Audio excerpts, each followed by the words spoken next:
कच्च्या फणसाची भाजी तुम्ही कधी खाल्ली आहे का? तर आज आपण बनवणार आहे कच्च्या फणसाची भाजी. त्यासाठी मी घेतले एक फणस. फणसाला आधी आपण चिरून घ्यायचे.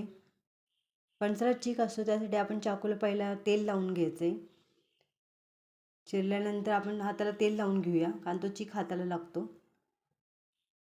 तुम्ही शिजून पण त्याचा वरची साल काढू शकता किंवा असं पण काढू शकता. मी चाकूने आधीच काढून घेतली. चाकूला तेल लावले.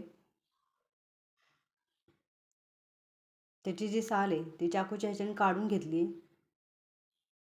या रीतीने आपण सगळं काढून घेणार आहे. हाताला तेल लावून घ्यायचे, कारण त्याचा चीक लागतो हाताला. आता त्याची आपण फोडी करून घेणार आहोत. मसाल्यासाठी आपण वापरणार आहे कांदा, लसूण, अद्रक, कोथिंबीर.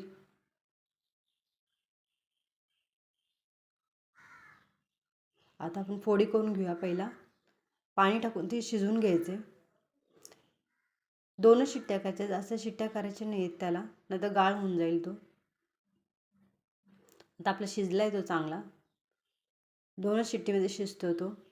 मसाल्यासाठी पहिला कांदा वगैरे आपण चिरून घ्यायचा आहे. खोबरं घेतले सुकं, लसूण, कोथिंबीर, अद्रक हे सर्व घ्यायचे, बारीक करून घ्यायचे. पहिला कांदा भाजून घ्यायचा आहे, खोबरं भाजून घ्यायचं. हे सगळं मसाला आपण बारीक करून घ्यायचा आहे. फणस आपला चांगला शिजला आहे. आता आपण फोडणीसाठी तयारी करणार आहोत. तेल टाकायचं आहे, जिरे मोहरी टाकायचे. भाजला जो मसाला आहे तो परतून घ्यायचा आहे चांगला. चिकन आणि मटणाला जसं आपण करतो त्याच पद्धतीने हे करून घ्यायचं आहे. आता हा मसाला आपण परतून घेणार आहोत. मीठ टाकायचं, हिंग टाकायचं आहे थोडंसं.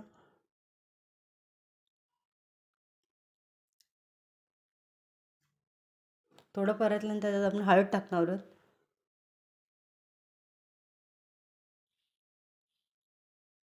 तिखट टाकायचं, जर तुम्हाला जास्त तिखट लागत असेल तुम्ही तिखट पण टाकू शकता. मसाला चांगला परतून घ्यायचा आहे.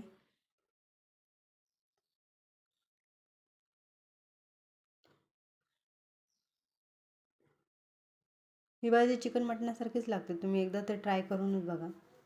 तुम्हाला पण ही रेसिपी आवडेल.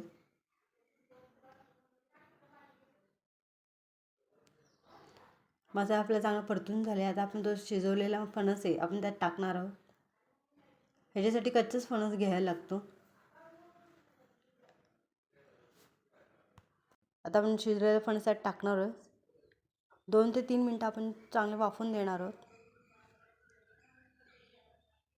ही रेसिपी तुम्हाला कशी आवडली नक्कीच कमेंटमध्ये सांगा.